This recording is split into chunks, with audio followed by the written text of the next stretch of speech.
우리의 거룩함이다 하는 제목으로 말씀을 전하도록 하겠습니다.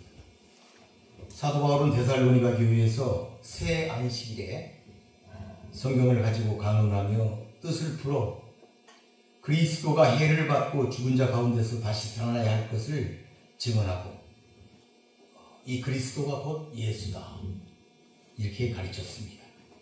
이에 헬라인의 큰 무리와 적지 않은 귀부인이 권함을 받고 바울과 실라를 따랐으나 유대인들은 이를 시기하여 저자의 불황자들을 데리고 때를 지어 소동케 하며 바울 일행을 돕는 야손의 집에 침입하여 야손과 그 형제를 끌어내고 무리를 움직여 소동케 함으로 바울과 그 일행은 그곳을 떠나 아덴에 이르게 되었습니다. 아덴에서 바울은 두어 번 데살로니가 교회에 다시 한번 가보기를 힘썼지만 사탄이 이를 막자 참다 못하여 디모데를 보내게 되었습니다. 바울이 데살로니가 교회를 걱정한 부분은 3장 4절에 보면 잘 나와 있습니다. 그들에게 장차 받은 환난을 너희에게 미리 말하였다. 그러니까 그 당시에 사도 바울이 그들을 가리킬 때 너희들이 이 말씀을 받으면 환난이 있을 것이다. 이것을 미리 말했다 이 말입니다. 미리 말하였는데 정말 그렇게 된 것을 너희가 아니라 정말 그렇게 되었다. 여러모로 나도 참다 못하여 너희 믿음을 알기 위하여 그를 보내었노니 디모데를 보냈다 이 말이에요. 이는 혹 시험하는 자가 너희를 시험하여 우리 수고를 헛되게 할까 함이니 그렇게 말하고 있습니다. 그러니까 그 3주 동안만 교훈을 주었기 때문에 그리고 떠난 거예요. 쫓겨서 떠났기 때문에 데살로니가 교회가 어떻게 하고 있는지 신앙을 잘 지키고 있는지 이것이 궁금했어요. 늘. 그래서 디모데를 보내가지고 그것을 확인을 했다 하는 내용이 3장에 잘 나타나 있습니다. 3장 6절 이하에 보면 디모데가 데살로니가에 갔다가 돌아와서 전하는 그들의 믿음과 사랑의 기쁜 소식을 듣고 7절에 보니까 모든 궁핍과 환난 가운데서 위로를 받게 되었다. 이렇게 말하고 있습니다. 그러니까 바울은 지금 아테네에 가 있지만은 궁핍과 환난 가운데서 있었다. 사도 바울은 전도 여행을 다니는 내내 이렇게 궁핍과 환난 가운데 있었어요. 그러니까 사도 바울이 그 빌립보 교회가 보내준 헌금을 가지고 나는 풍족하다 이렇게 말했지만 그게 진짜 물질적으로 풍부했다 그러는 게 아니었던 거예요. 늘 그런 궁핍했어요. 그리고 환난 중에 있었다 하는 것을 우리가 알 수가 있는 것이죠. 이 본문을 통해서 우리가 알 수가 있습니다. 얼마나 큰 고통 속에 그가 전도 여행을 다녔는지 그것이 3장 7절에 잘 나타나 있습니다.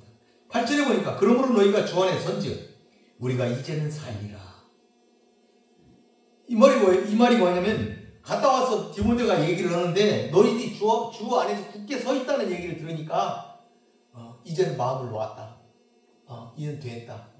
니들이 잘하고 있구나. 이런 얘기가 되겠습니다. 이제는 살리라. 이제 살겠다.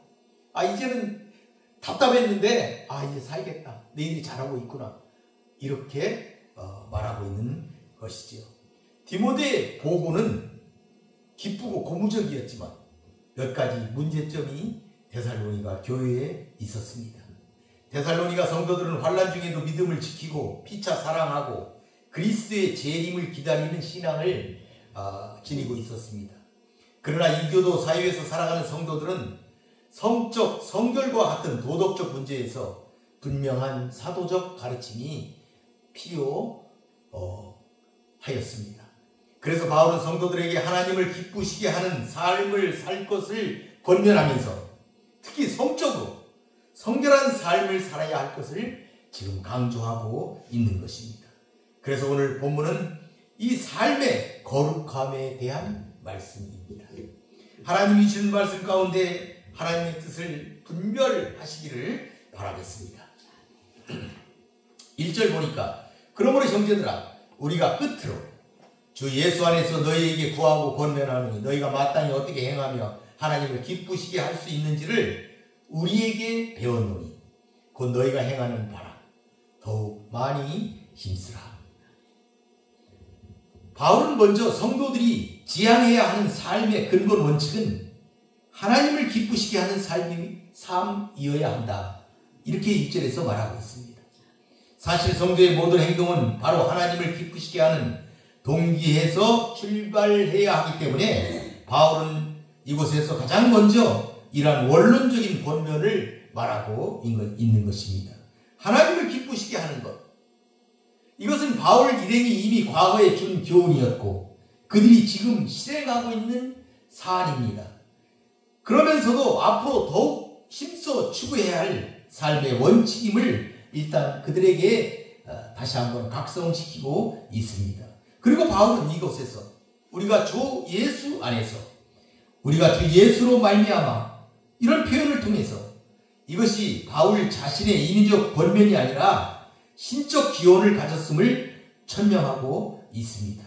이 권면은 그분의 뜻에 합치된 권면이라는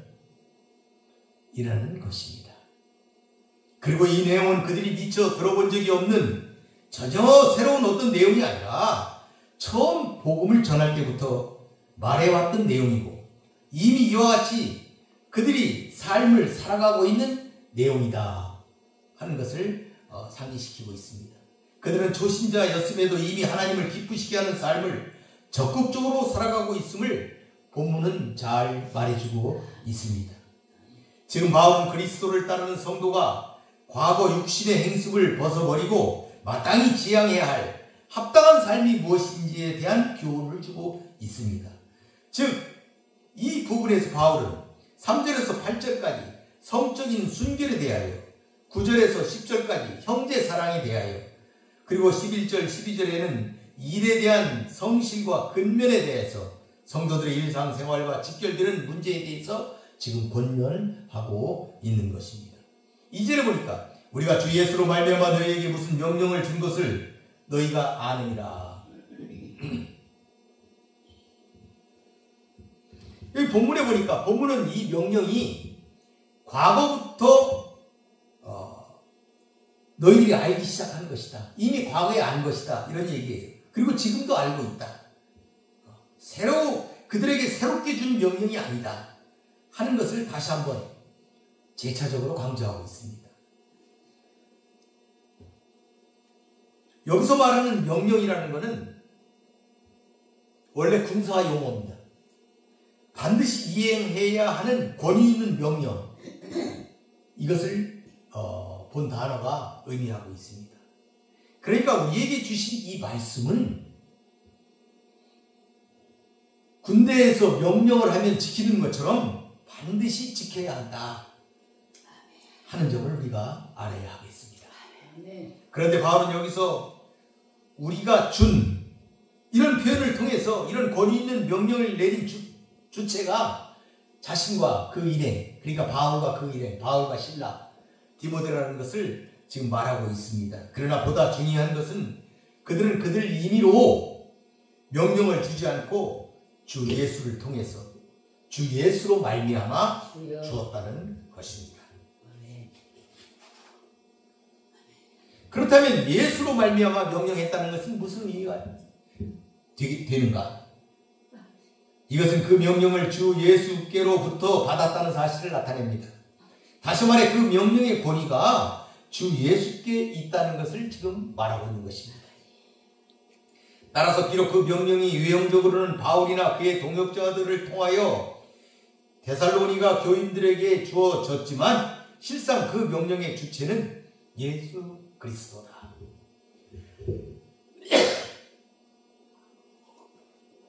하는 것을 말하고 있는 것이죠. 사랑하는 성도 여러분, 주의 종을 통하여 말씀 안에서 전달되는 교훈은 그 명령의 주체가 그리스도임을 기억하시고 순종하시며 사시기를 바라겠습니다. 4장 3절에 보니까 하나님의 뜻은 이것이니 너희의 거룩함이라 곧 음란을 버리고.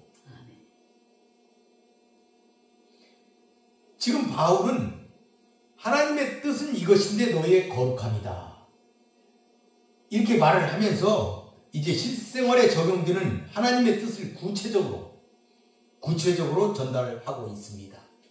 그것은 거룩함에 관한 일이었습니다. 즉 하나님이 바라는 소원, 하나님이 열렬히 원하시는 것, 하나님이 이루고자 하신 목적, 그것이 하나님의 뜻인데 그것이 우리의 거룩함이라는 것입니다. 이 거룩함이란 대부분의 영어 성경에서는 성화라고 번역하고 있습니다. 이 거룩함이라는 것을 문자적으로 좀 더 정확하게 표현한다면 이 단어는 봉헌의 결과로 이루어지는 성결을 뜻합니다. 이 봉헌이라는 건 뭐예요? 하나님께 바쳤다는 거잖아요. 하나님께 드렸다는 것. 하나님께 드려져 가지고 거룩해진 것. 그것을 지금 얘기하고 있는 거예요. 그러니까 하나님께 봉헌된 것은 세속과 구별된다는 측면에서 성별된 존재다. 거룩한 존재가 되는 것이다. 이런 말입니다. 그러니까 하나님께 드려진 것, 봉헌 되어진 것, 그것은 거룩한 존재가 되는 것이다.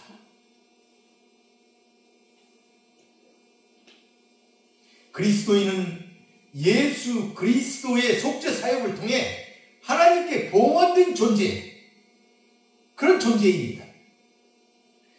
본질적으로 세상과 구별되는 성결한 자이고 또한 삶 속에서 성결을 부단히 이뤄가야 할 자이기도 합니다.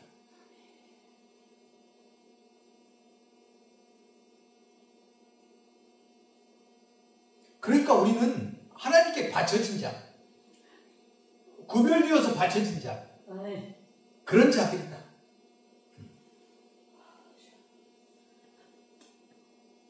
그렇기 때문에 거룩해야 된다 이 말이죠. 하나님께 바쳐졌기 때문에. 이러한 삶은 하나님께서 원하시는 뜻을 구체적으로 알 때, 그러니까 거룩해라 그랬는데 무엇이 거룩한 것인지 그걸 구체적으로 알 때 우리는 좀 더 구체적인 행위를 통해서 우리가 나아갈 수가 있을 것입니다. 그래서 본문 이하에서 열거되고 있는 사항들은 바로 성결을 이루고 있는 것과 관련하여 하나님의 뜻을 구체적으로 알기 위해서 지금 3절에서 8절까지 그 구체적인 그 성결의 구체적인 방법을 지금 제시하고 있습니다. 그 첫째가 본문에 나와 있는 곧 음란을 버리고입니다. 너희를 음란으로부터 스스로 삼가라. 그래야 거룩해진다 하는 말입니다. 이 음란으로 번역된 단어는 모든 형태의 성적 방종, 음행 이런 걸 나타냅니다. 현대의 영어 포르노의 어원이 이 단어에서 나왔습니다. 따라서 본문은 음란한 생각과 행위, 그리고 간음과 매음 등 모든 성적 범죄로부터 스스로를 삼가야 한다 하는 것을 말하고 있습니다.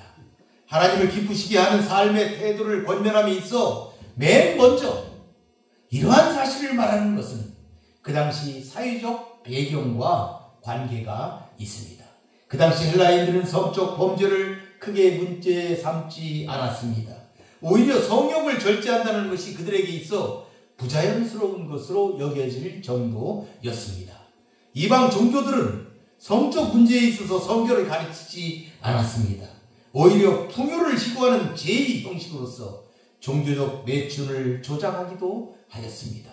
그 신뢰로 고린도의 아프로디테 신전에 있었던 천여 명에 이르는 여사제들이 모두 종교적 장녀들이었다는 사실에서 이를 잘 증명하고 있습니다.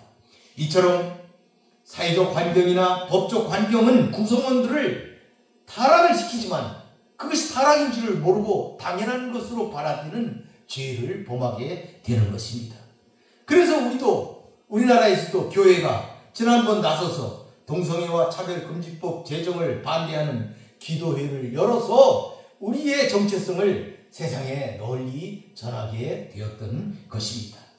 이러한 사회적 분위기 속에서 성적 방종과 타락은 일상생활이었습니다. 따라서 사람들은 아무런 죄책감도 없이 성적 음란을 행하였습니다. 데살로니가 교인들도 바로 이러한 환경 속에서 살아가고 있었기 때문에 사도 바울은 그들에게 성도들을 향한 하나님의 뜻을 제시하면서 첫 번째로 성결한 삶을 권면하였던 것입니다. 성문제는 어떤 사회나 문화의 도덕적 수준을 가늠할 수 있는 중요한 척도가 되고 있습니다. 성경은 인간 본성의 부패는 곧 성적 부정과 타락으로 연결된다는 것을 가르쳐주고 있습니다. 따라서 여기서 성적 성결을 가르치는 것은 단지 성 문제와 국한된 교훈이 아니라 하나님의 자녀가 된 성도들이 도덕적인 면 전반에서 성결해야 한다는 것을 교훈하고 있는 것입니다. 우리는 하나님께 봉헌된 자, 산 제물이라는 사실을 늘 기억하시며 살아가야 할 것입니다. 4절을 보겠습니다. 각각 거룩함과 존귀함으로 자기의 안에 대할 줄을 알아라. 두 번째 명령, 그것은 바울이 데살로니가 교인들에게 자신의 몸을 거룩함과 존귀함으로 통제해서 안에만을 취해라, 이렇게 명령하고 있는 것입니다. 즉 거룩함과 존귀함의 상태에 계속 머물러 있는 상태에서 그 가운데서 자기 몸을 통제하는 가운데 안에만을 취해야 된다 하는 의미입니다. 여기서 거룩함이나 존귀함이 무엇입니까? 이 거룩함이라는 것은 도덕적 성결로서의 거룩입니다. 세속적 사람들로부터 자기 몸을 구별하여 성결한 삶을 살라는 의미입니다. 존귀하다는 건 뭡니까? 객관적으로 고귀한 가치 있는 것에 부여된 영예와 존경을 의미합니다. 이는 성령이 거하시는 거룩한 몸, 우리는 성령이 거하시는 거룩한 몸이기에 존귀한 것입니다. 그 몸을 장기의 지체처럼 사용하여 무가치한 것으로 전락시키지 말고 하나님에 의해서 부여된 영예를 스스로 잘 지켜나가라 하는 의미입니다. 우리는 이것이 하나님의 뜻임을 깨달아야 하겠습니다. 5절에 하나님을 모르는 이방인같이 세욕을 따르지 말고, 세 번째 강력한 명령입니다. 이 세욕은 타락한 인간 본성의 내면에서 일어나는 제어할 수 없는 자연인 본성의 성적인 욕망과 그 욕망을 외적으로 표현하고자 하는 적극적이고 저열한 정욕을 모두 표현하고 있습니다. 이러한 성적 욕망은 하나님을 모르는 이방인들이 자연스럽게 따르는 모습입니다. 하나님의 법을 알지 못하는 이들은 자신들 스스로가 기준이 되어서 타락한 본성에 따라 행하며 죄 가운데 행하면서도 그것을 죄로 여기지 않습니다. 심지어 자신의 욕망을 만족시키기 위해서라면 악도 오히려 선이 될 수 있다, 이렇게 그들은 말합니다. 특히 성적 욕망과 같은 것은 이방 사회에서 금지되기는커녕 용인되고 심지어 조장되어 오늘날 많은 나라에서 동성애법이나 차별금지법 같은 법으로 권장되고 있는 형편입니다. 바울은 그러한 자들 틈바구니에서 살아가는 성도들에게 그들처럼 살지 말 것을 지금 강하게 명령하고 있는 것입니다. 6절을 보겠습니다. 이 일의 분수를 넘어서 형제를 해하지 말라. 이는 우리가 너희에게 미리 말하고 증언한 것과 같이 이 모든 일에 주께서 신원하여 주심이라. 네 번째 명령을 말하고 있습니다. 형제를 해하지 말라. 형제의 아내를 탐하여 형제에게 막대한 해를 끼치지 말라는 것입니다. 바울은 성도로서의 순결을 지키기 위해 이와 같은 악행을 금할 것을 지금 명령하고 있는 것입니다. 왜냐하면 주께서 그들을 신원하시기 때문입니다. 여러분은 하나님이 심판주이심을 믿으시기를 바라겠습니다. 분수를 넘어서 해야 한다. 이게 무슨 얘기입니까? 이 말은 혼인관계 밖에서 관계를 맺는 것을 의미한다 볼 수가 있습니다. 이 모든 일에 주께서 신원하여 주신다. 주께서 심판하여 주신다. 주께서 그들의 기도를 들어 응답하신다. 이런 얘기가 되겠습니다. 본절의 내용은 사도들이 이미 데살로니가 사역에서 이미 말하고 증거하고 경고한 내용이었기 때문에 그 데살로니가 성도들은 이미 너무나도 잘 알고 있는 내용들이었다. 그 내용을 사도 바울이 지금 다시 한번 그들에게 상기시키고 있다 하는 것이 본문에 거듭 나타나고 있습니다. 7절에 보니까 하나님이 우리를 부르심은 부정하게 하심이 아니요 거룩하게 하십니다. 바울은 이제 이 네 가지 명령, 지금까지 우리가 바울에 의해서 되짚어봤던 이 네 가지 명령에 대해서 그 이유를 설명하고 있습니다. 우리 그리스도인들이 음란과 같은 성적 범죄에 자신을 방임하면 안 되는 이유는 바로 하나님이 우리를 거룩해 하려고 부르셨기 때문이라는 것입니다. 하나님께서 자신을 부르신 목적이 무엇인지 분명하게 우리가 자각할 때 우리는 하나님의 그 뜻에 합당하게 살기 위하여 부단하게 노력하며 살게 될 것이기 때문입니다. 그처럼 우리 그리스도인들은 하나님이 불러내신 자입니다. 우리를 불렀다 이렇게 얘기하고 있습니다. 이는 하나님께서 성적 방종과 각종 죄악으로 가득 찬 세상으로부터 특별히 몇몇을 구분하여 불러내셨다. 이런 의미를 갖고 있습니다. 이러한 불러내심, 죄와 사망에서 의와 생명으로 불러내시는 것이고 소망 없는 삶에서 영원한 산 소망으로 불러내신 것입니다. 이렇게 하나님께서는 당신의 기쁘신 뜻에 따라